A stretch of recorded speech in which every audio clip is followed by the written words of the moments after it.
It's a gooey, chewy candy bar known for nougat, peanuts, and caramel wrapped in chocolate.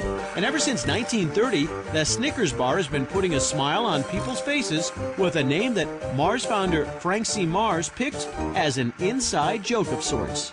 Some people think about the name Snickers and they think, oh, they're probably talking about giggling or laughing. But in reality, Snickers was named after the family's favorite horse. Today, this silly-sounding snack is the world's best-selling candy bar. Globally, we'll sell about $2 billion of Snickers a year.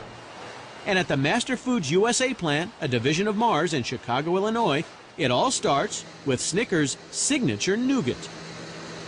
To make this chewy taste, a mixture of corn syrup, egg whites, sugar, and salt whips into an airy blend called frap.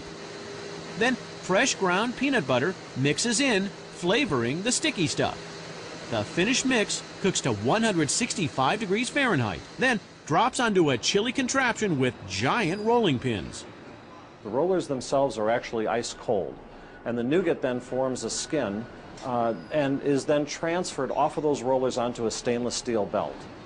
Meanwhile, in another area, fresh roasted peanuts mix with buttery caramel. In fact, in the U.S., 99 tons of whole peanuts go into making Snickers bars every day.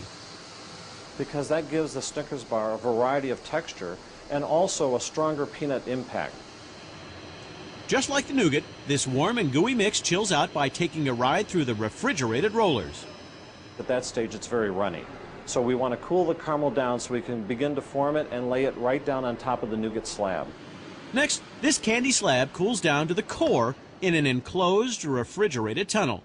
We don't want to have it really cold on the surface and warm and runny in the middle. Once it firms up, blades slit the slab into long strips. It's like cutting a ribbon. We're making it into thin slices so then we can cut that into the appropriate length. And today, those strips are being cut down to fun-sized pieces. Just before diving for a covering of chocolate, feet first.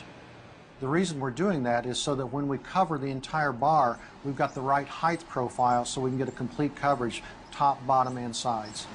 Next, bars ride under a chocolate waterfall, and on the way out get topped off with their distinctive design. At Mars, we put a different decoration or squiggle on the top of every one of our products. Just imagine, if you didn't have the squiggle, it wouldn't be a Snicker bar.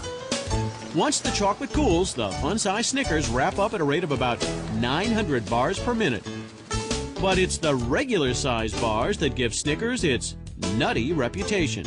About a handful of nuts, 20 to 25 peanuts, are actually in the Snicker bar.